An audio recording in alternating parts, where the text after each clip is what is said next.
Hey there, welcome to Takeaway with Sam Oches, a podcast from Nation's Restaurant News. I'm Sam Oches, editor-in-chief of NRN, and this is the show where I give you an all-access pass to the restaurant industry's most influential decision makers. This week, I'm talking with Jim Metevier, the CEO of Mountain Mike's Pizza, a California-based brand with more than 300 locations in 10 states. Pizza as a category had a pretty rough year in 2024, with the major players mostly seeing flat or negative traffic over the prior year. Mountain Mike's, meanwhile, enjoyed year-over-year sales growth of 5% and unit growth of 7%, according to Technomic. So how did this pizza concept with big box stores and a hybrid service model manage to thrive last year while so much of the category sputtered? Jim joined the podcast to share the secret to that success and what exactly the American customer is looking for with their pizza experience. In this interview, you will learn more about how restaurants play a role in treating a loneliness epidemic, why the best franchisees are those who are entrepreneurial, and how you activate the brand in the community is just as important as how you activate it within the four walls. As always, be sure to like and subscribe to Takeaway on Apple, Spotify, or wherever you listen to podcasts. Please also leave your feedback on those platforms, as it is a great way to share the show with new listeners. You can also follow me online where I am most active, which is LinkedIn, or you can also follow me on TikTok at Takeaway Sam. That's at Takeaway Sam. Jumping now into my interview with Mountain Mike's CEO, Jim Metevier. Also, don't forget to stick around after the interview, as I will share my 5 takeaways from this discussion, actionable insights that you can take with you on the go. Okay, I'm sitting down with Jim Metevier, the CEO of Mountain Mike's Pizza. Jim, thanks for taking some time today. Hey, my pleasure. Thanks for having me. All right, Jim, we're going to get into my favorite subject in the world, which is pizza. We're going to talk a lot about pizza. And some might say you have one of the best jobs in the world to be the CEO of a pizza company. Although, interestingly, the pizza industry today, not quite as much excitement as it has had in past years. Kind of a bumpy ride for a lot of the big players, but that is not true of Mountain Mike's, which is why I want to talk to you. But we have to start first with what this brand is all about, because for those on the East Coast who are not familiar, obviously the footprint is very West Coast based currently, but what is the story of Mountain Mike's Pizza? Yeah, great question. I also started out in the East Coast, and I had not heard about Mountain Mike's and for years, actually until about, I'm going to say 8 years ago. And I got a call about an opportunity. They said, hey, it's pizza. It's in California. And I'm like, what is Mountain Mike's? And so I started to do some research. I flew out, talked to the guys. Turns out the company started right out in the San Francisco Bay Area and Palo Alto area back in 1978. And it was started by a couple people with passion for pizza the way it ought to be. It started as one restaurant, and then over the next 40 plus years, it continued to grow. When I came on board about 7.5 years ago, we had 170 restaurants. All of those restaurants were in California, except for I think we had 4 in one in Oregon, a couple in Nevada, and 1 in Utah. And the concepts, if you kind of think back, like for me, it's all tied around nostalgia. Like when I was young, I remember going out with my family. We'd go to the local pizza place, and it was just this memory, having great pizza and arcade games. Well, that's what Mountain Mike's is all about.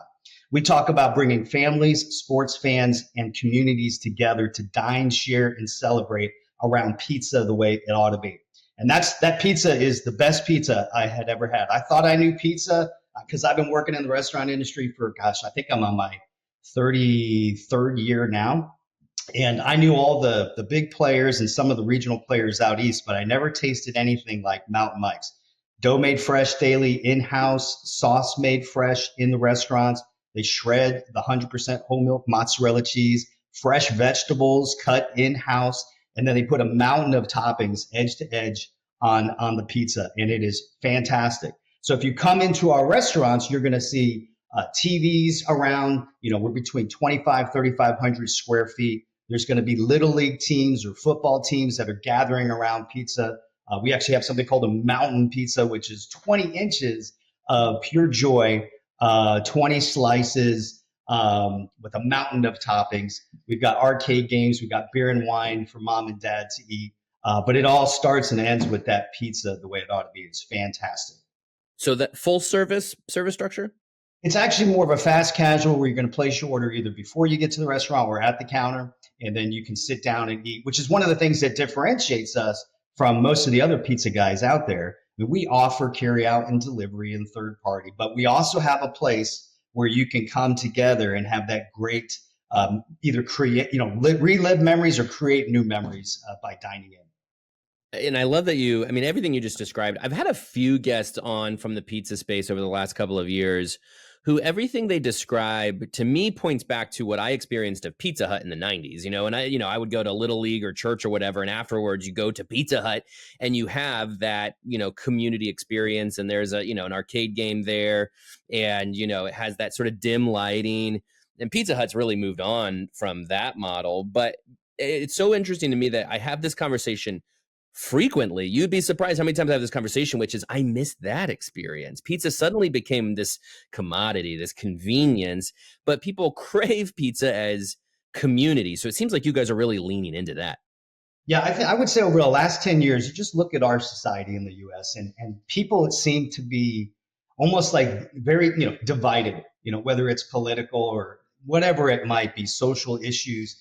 And then, these devices came out, and we're the most connected we've ever been in the history of time, but they're not real true connections, right? Because they feel isolated. You look at the statistics where people feel loneliness is through the roof, right? Depression. And people are craving that opportunity to truly connect.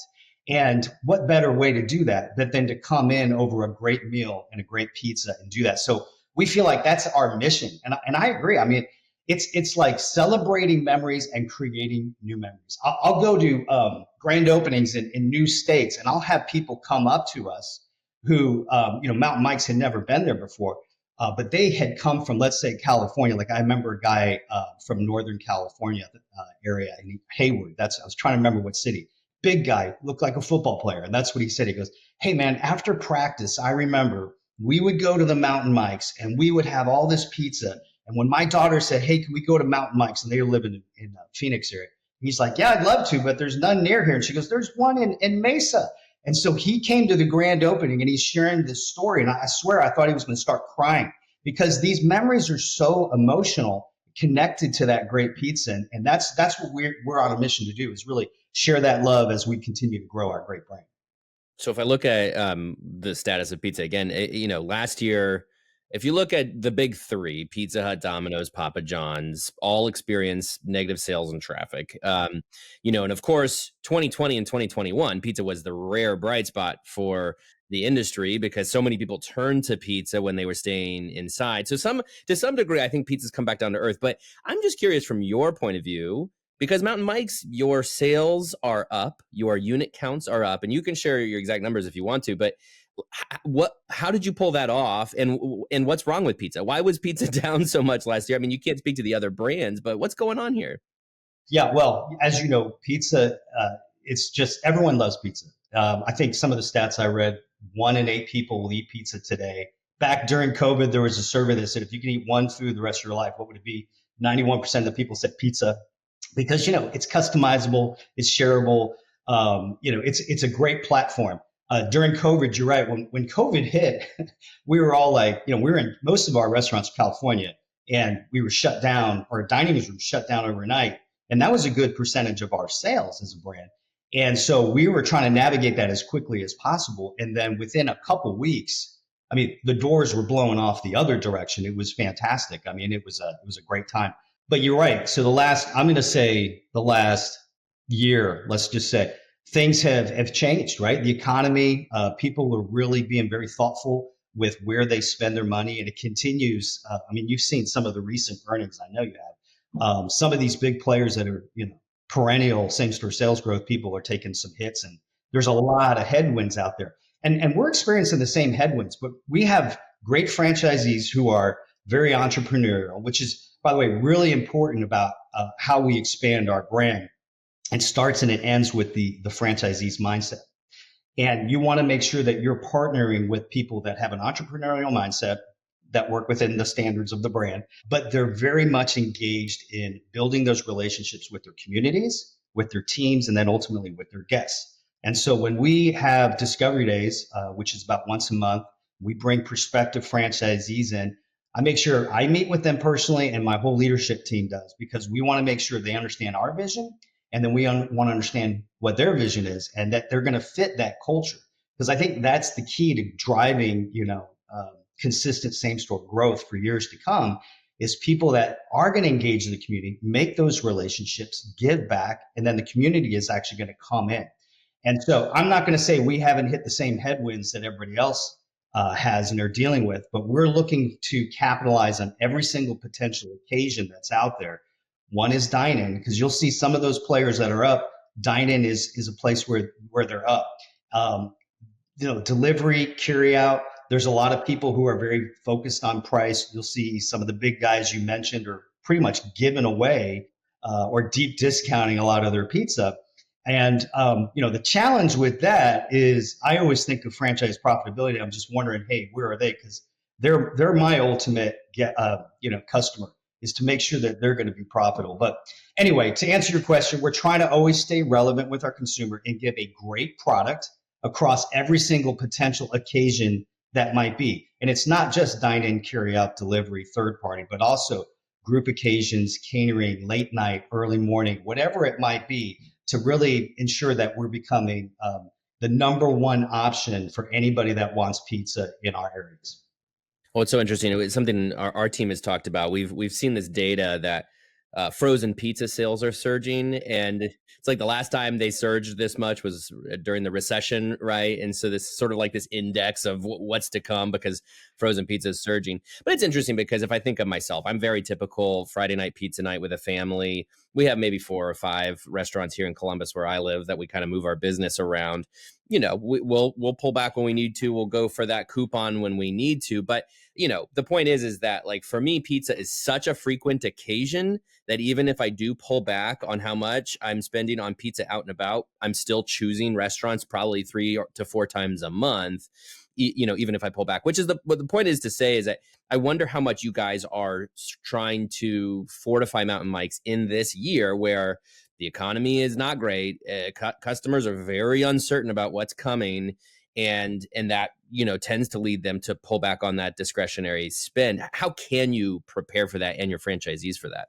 Yeah. I mean, look, we're always in constant communication with our franchisees and helping them understand kind of what's the long game. And we've been through this before, back in 2008, 9, things got tight because of the recession. But if you can make sure that your franchisees are still staying profitable and they understand that long-term vision and they understand this is just kind of the wave that you're going to ride, we'll come out even stronger on the other side. So it's constant communication. On the guest side, it's always trying to stay top of mind.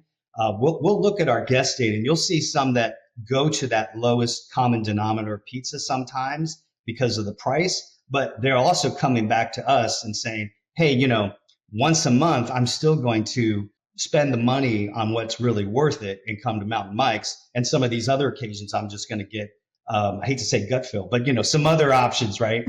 So that's how we want to, keep our strategy as we go forward.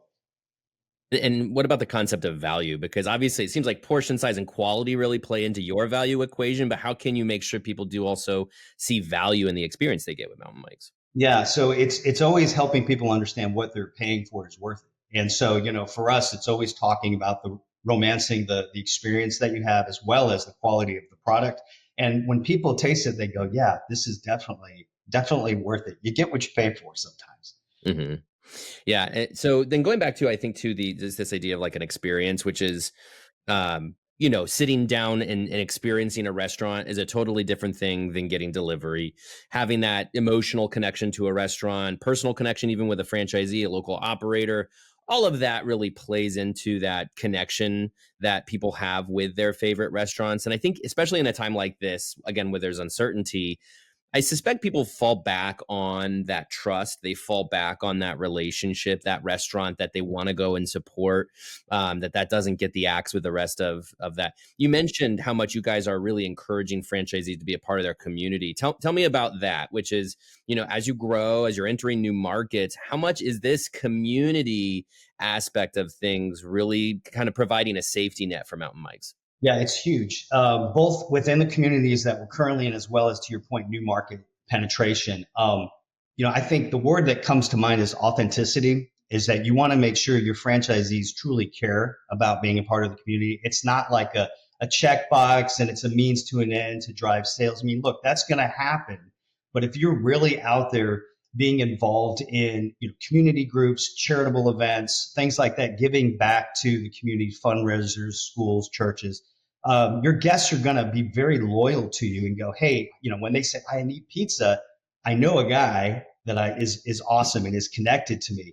And so that's so important as we go into new markets. Which I'll tell you, the first franchisee that went into Dallas, we just connected at Discovery Day. This guy, he's got a heart for his people, a heart for the community, and it just comes through. And I actually just saw him last week at a franchise advisory council, and I mean, I want to clone him everywhere we go because he really loves his community. And when I visit his restaurants, I'll go around anytime I go to a restaurant, I go in and I talk to the team members when the owner's not around, because you can just ask them questions. You could quickly learn the culture of that restaurant, the quality of that franchisee. And these people would run through walls for this franchisee because he does care. And so, we have 145 franchisees out there. And so that's one of the mindsets that we're really trying to make sure that culture is in every single one of our restaurants.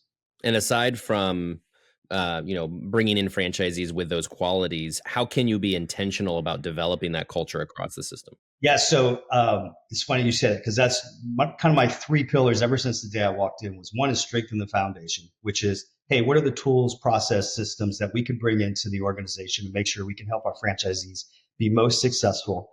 And then the second is drive the culture. And that's exactly what, intentionally for me, not only in my franchise sports center, which, by the way, we have no company restaurants because I want to make sure our team fully supports the franchisees and they're never distracted by even one company restaurant, because franchisee success is our success. There is no brand without the franchisees. But that culture of how do we serve our communities? How do we serve our teams? How do we serve our guests? We create those processes, and then we come along and coach franchisees to make sure that they're following those. So we give them as many tools as possible to do that. So to this exact point, for the last 2 years, we've created kind of a local restaurant marketing toolkit that we've done rollouts with our franchise business consultants that sit down one-on-one with our franchisees. We're at our convention, we have breakouts, we have actual collateral and training. So we're trying to systematize that and incorporate that into the day-to-day of every single franchisee. And I'll tell you, the hardest thing for franchisees is you can get into that laser focused, hey, I got to get up, I got to make the dough, I got to do everything within the four walls of the restaurant. The key is how are you as a franchisee intentional about planning your time to say, this week, here are the following groups or churches, schools, whatever it might be, that I'm going to go visit, I'm going to build relationships with, I'm going to bring pizza drops, and I'm going to become the person that they want to go to first and foremost when they want pizza. That's the hardest thing to teach. And you got to create that mindset that this is just as important as what happens within the four walls of the restaurant. Yeah, I a couple weeks ago spoke with Dan DeZio of Philly Pretzel Factory, and they have the same mindset of getting out into the community, bringing product, and there's some similarity with pretzels and pizza, which is very shareable, very easy to bring in bulk.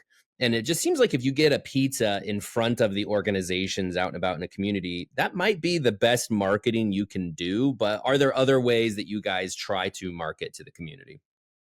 Well, besides, boots on the ground, direct connections with franchisees, I'm going to say is the best return on investment for those occasions. But it's not, it's those one-on-one pieces. Whereas how do you create or cast a bigger net, right? So then as a brand, we're coming out to create more brand awareness into these markets and with our restaurants by whether it's digital or whatever it might be. We're out there doing the marketing side of that as well, partnering with them to make sure that no matter how big we get as a system, we're acting as the single restaurant in every single community. So that's kind of that balancing act. We've got the brand side as well as the franchisee side.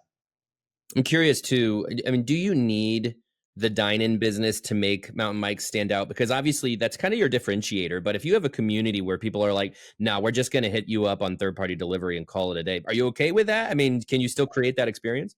Yeah, I mean, look, I've got one of my restaurants. I think we did it as a test, like a fill-in. It was 1,800 square feet, and it had, I'm going to say, 6 tables total in the dining room. So it was really small. It was more of a delivery carry-out location with the ability to dine in.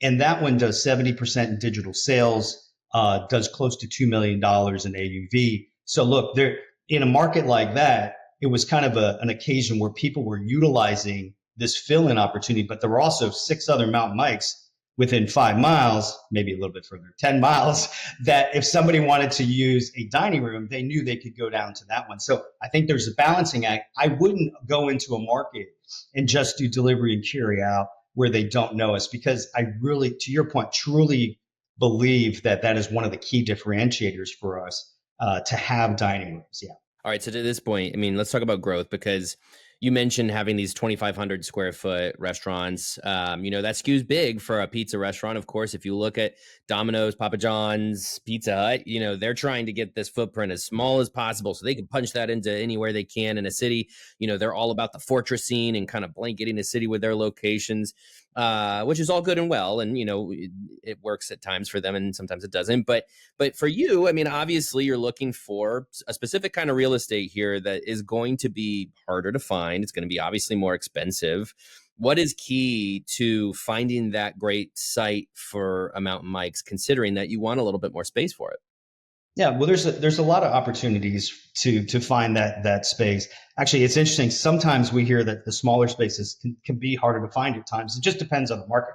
But we actually 25 is more of the low end of our size. We actually go up to 35. I think the biggest restaurant we have is a little bit over 5,000 square feet. And of course, we're not advocating for that, but we have franchisees who they actually have a couple party rooms that you could close off and they could really support those occasions. I have one franchisee who built a restaurant and then leased 1,100 square feet next to it to just extend his game room because he was really getting a lot of traction on his games.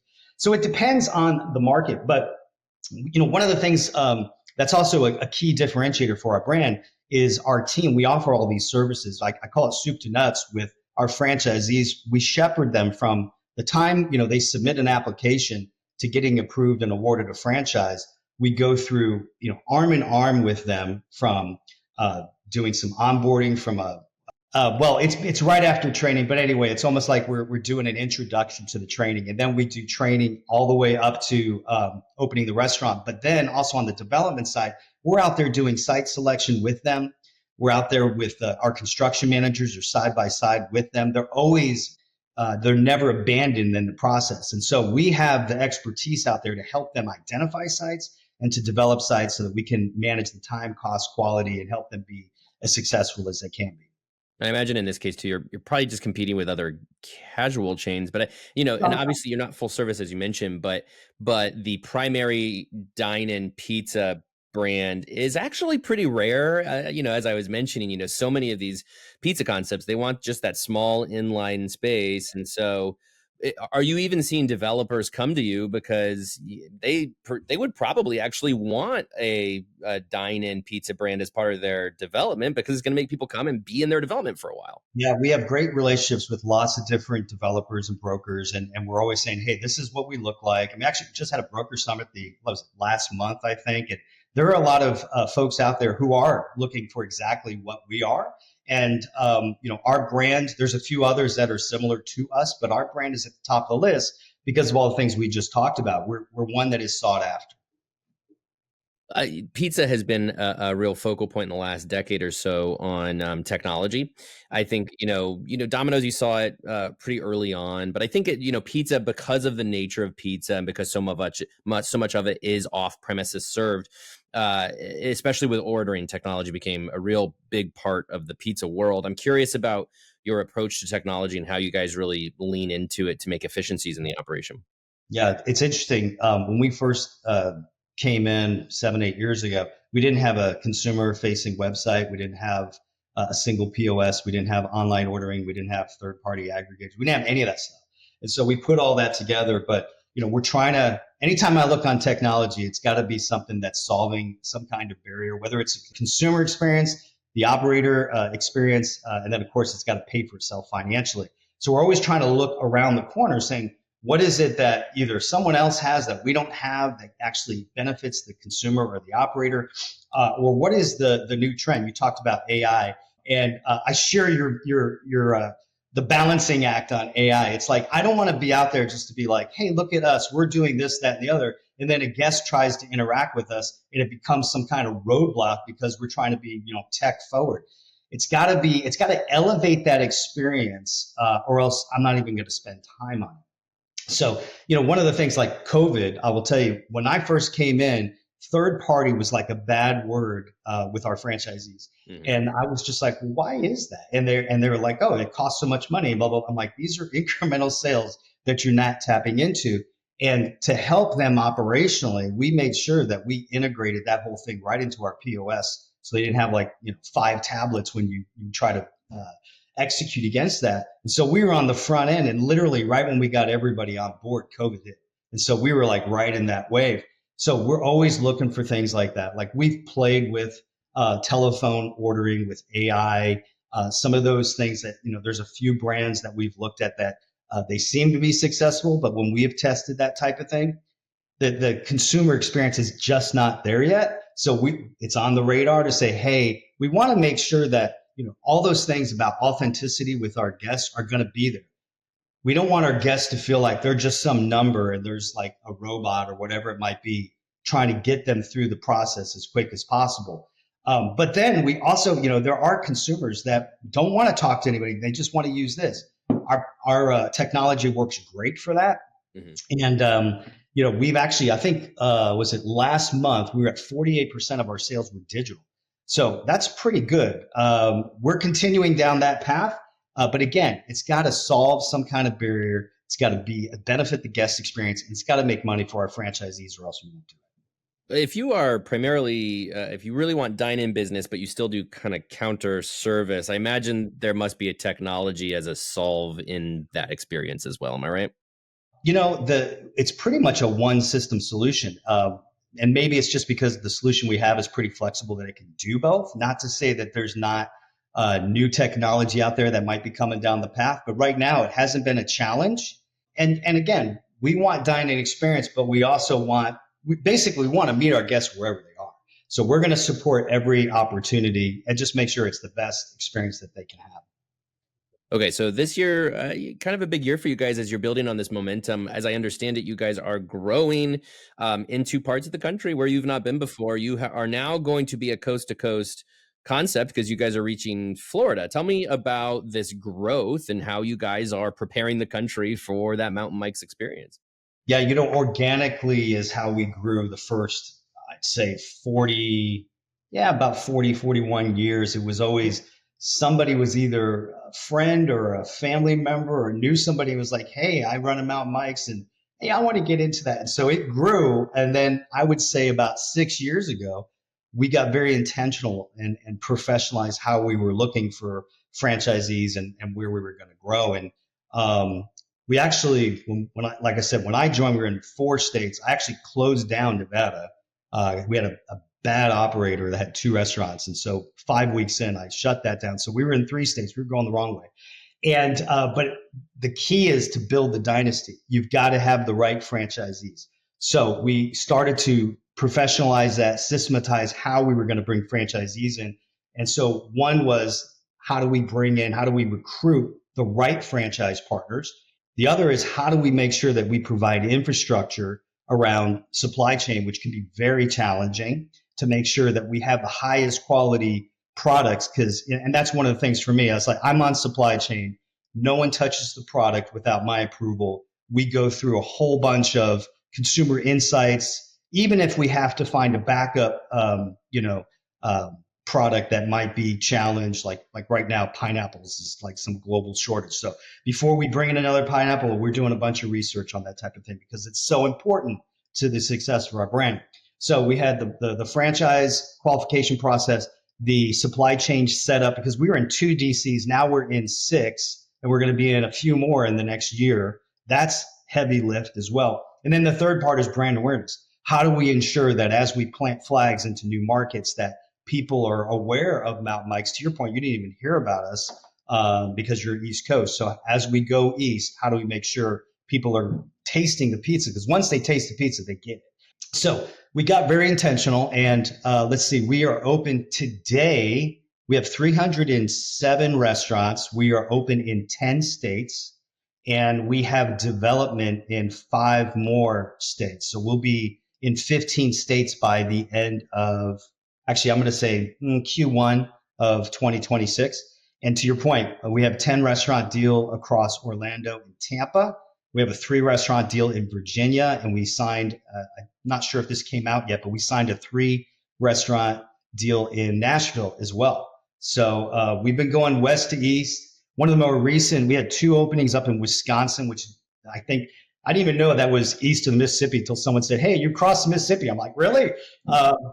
Yeah, so we have 2 in Wisconsin, and they just had one of them had their grand opening last week.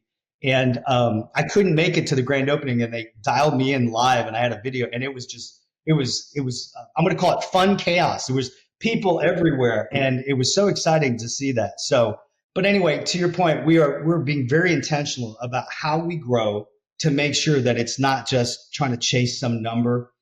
We're only about one number, and that's 100%. I tell my team, it's like, I want 100% of my franchisees and their openings to be successful, because if you don't have that happen, it's like boom, splat, and then the whole brand falls. So we want to be very thoughtful with our growth.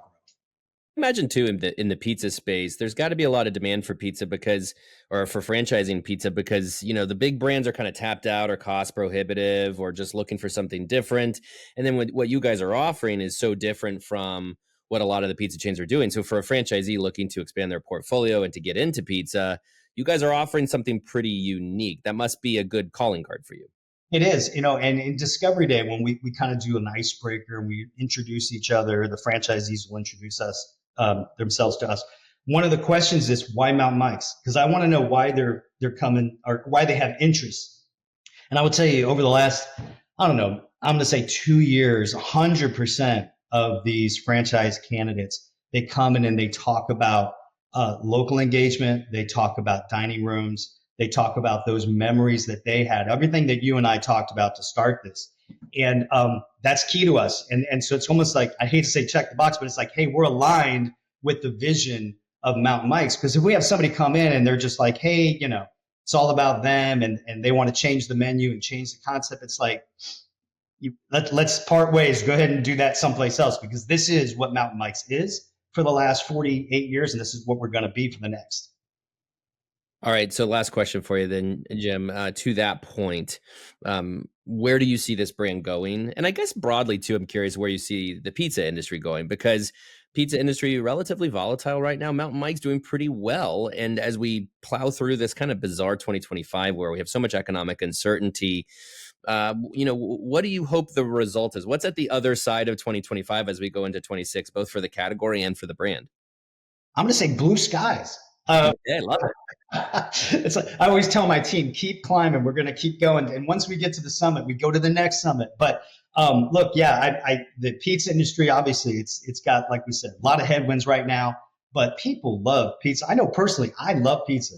I've been eating pizza as long as I can remember, and I'm going to eat pizza. It is my go-to all the time. And I just think that there's a little bit of a waning on both the economic side and probably some of the consumer preference right now. Maybe people a little bit, little pizza fatigue at this point, but it's going to come back.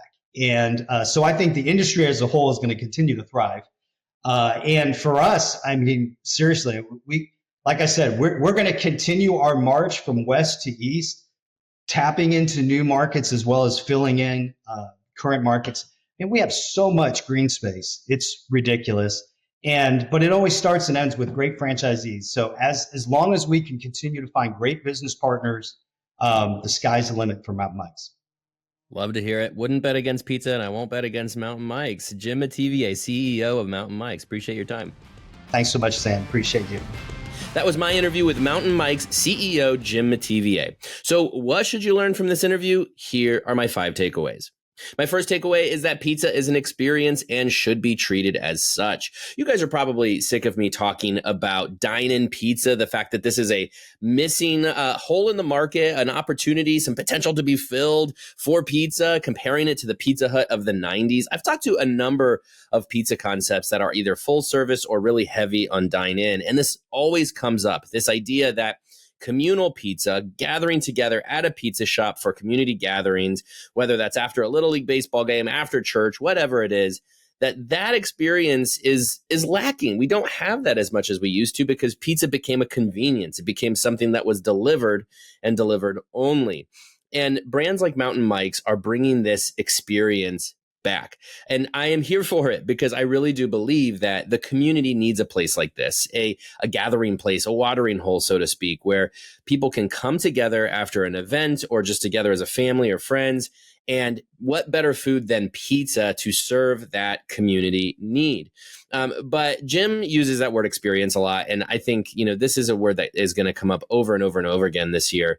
This idea that experience is value, that experience is what customers crave right now, however you define it. And for Mountain Mike's, they provide any experience you want in your pizza. You can get it delivered. You can come in and pick it up. There's counter service, but also a high touch hospitality offering so that, you can have that sort of dine-in experience as much as you want it. And all of that is centered around sharing a slice of pizza. This is just so important, I think, for the pizza category and beyond. Creating an experience that people can kind of DIY, figure out what experience they want, but ultimately really serving those people who want to come together around a table, share a meal, and enjoy that time together. My second takeaway is that we have a loneliness epidemic and restaurants play a role in treating it. Now, I'm bringing this up mostly because it was interesting how Jim brought it up, and Kelly Valade, the Denny's CEO from last week's episode, she also brought it up.